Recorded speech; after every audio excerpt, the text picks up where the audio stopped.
கிறிஸ்துவுக்குள்ளாக நம்முடைய எல்லா ஆசீர்வாதங்களும் நமக்கு கிடைத்து விட்டது. அந்த ஆசீர்வாதத்தை நாம் அனுபவித்துக் கொண்டிருக்கிறோமா?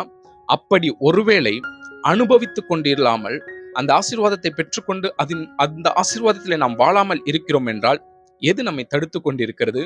அப்படி என்ன சாபம் நம்முடைய வாழ்க்கையிலே குறுக்கிட்டுக் கொண்டிருக்கிறது? கிறிஸ்தவர்கள் தான், ரட்சிக்கப்பட்டு விட்டோம் தான், அவருடைய இரத்தத்தினாலே கழுவப்பட்டு அவருடைய பிள்ளைகளாய் மாறிவிட்டோம். இப்பொழுது நாம் கண் மூடினாலும் பரலோகத்திலே நம்முடைய கண் திறக்கப்படும். எல்லாம் நாம் விசுவாசிக்கிறோம், நல்லது.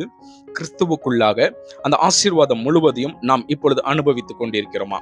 அப்படி அனுபவித்துக் கொண்டிராவிட்டால் என்ன நமக்கு தடையாய் இருக்கிறது? எதன் மூலம் அந்த தடைகள் வந்திருக்கிறது என்பதை நாம் தியானிக்க போகிறோம். ஒரு வசனத்தை நீங்கள் அறிந்து கொள்ள வேண்டும். அதனுடைய விளக்கத்தை நான் உங்களுக்கு கொடுக்கிறேன். ஒருத்தர் உங்களுக்கு தீங்கு செய்கிறார்கள் என்றால், ஒருவர் உங்களுக்கு விரோதமாக செயல்படுகிறார்கள் என்றால், நாம் என்ன செய்ய வேண்டும்? அவர்களிடத்துல போய் கண்டித்து உணர்த்த வேண்டும் என்பதெல்லாம் கிடையாது. எத்தனை முறை அவர்கள் நமக்கு தீங்கு செய்தாலும், எவ்வளவு தீமையான காரியத்தை நம்முடைய வாழ்க்கையிலே அவர்கள் கொண்டு வந்தாலும், நம்முடைய குடும்பத்தையே அதன் மூலம் பிரித்தே சென்று போனாலும், அவர்கள் அங்கே நம்மை குறித்து கேவலமாய் பேசினாலும், நாம் செய்ய வேண்டிய ஒரே ஒரு காரியம் மன்னிக்க வேண்டும். அவங்க எத்தனை முறை வந்தாலும் அத்தனை முறை மன்னிக்க தான் வேண்டும். கிறிஸ்துவுக்குள்ளாக கிறிஸ்துவை போல நாம் கபடற்றவர்களாயும் இருக்க வேண்டும். சர்ப்பத்தை போல கிறிஸ்துவுக்குள்ளாக வினா உள்ளவர்களாயும் காணப்பட வேண்டும். அவர்களை குறித்து நாம் மன்னிக்க வேண்டும். நாம் மன்னித்தால்தான் நம்முடைய எல்லா பாவங்களும் நமக்கு மன்னிக்கப்படும். அதை நன்றாக அறிந்து கொள்ளுங்கள்.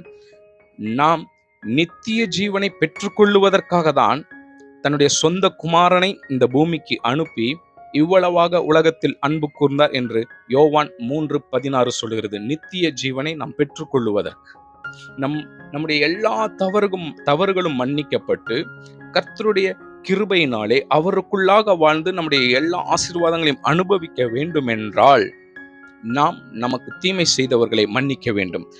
ஆண்டவராகிய இயேசு கிறிஸ்து இப்படி சொல்லுகிறார். மார்க் 11:25 நீங்கள் நின்று ஜெபம் பண்ணும்போது ஒருவன் பேரில் உங்களுக்கு யாதொரு குறை உண்டாயிருக்குமானால், நீங்கள் நின்று ஜெபம் பண்ணி கொண்டு இருக்கும் பொழுது ஒருவன் பேரில் உங்களுக்கு யாதொரு குறை உண்டாயிருக்குமானால், பரலோகத்தில் இருக்கிற உங்கள் பிதா உங்கள் தப்பிதங்களை உங்களுக்கு மன்னிக்கும்படி அந்த குறைகளை அவனுக்கு மன்னியுங்கள் என்று சொல்லப்பட்டிருக்கிறது.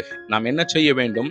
நாம் ஜெபம் பண்ணி கொண்டு இருக்கும் பொழுது, ஏதாகிலும் ஒரு காரியத்திற்காக தேவனுடைய சமூகத்திலே நாம் வைராக்கியம் கொண்டு ஜெபித்துக் கொண்டு இருக்கும் பொழுது, அல்லது சபையிலே முன்பதாக நின்று கொண்டு இருக்கும் பொழுது, அல்லது நீங்கள் தேவனுடைய வார்த்தைகளையே பேசிக்கொண்டு இருக்கும் பொழுது, சுவிசேஷம் அறிவித்துக் கொண்டு இருக்கும் பொழுது, தீர்க்கதரிசனமே நீங்கள் உரைத்துக் கொண்டு இருந்தாலும், பல மணி நேரம் நீங்கள் அந்நிய பாஷையிலேயே பேசிக்கொண்டு இருந்தாலும், திடீரென்று உங்களுடைய மனதிற்கு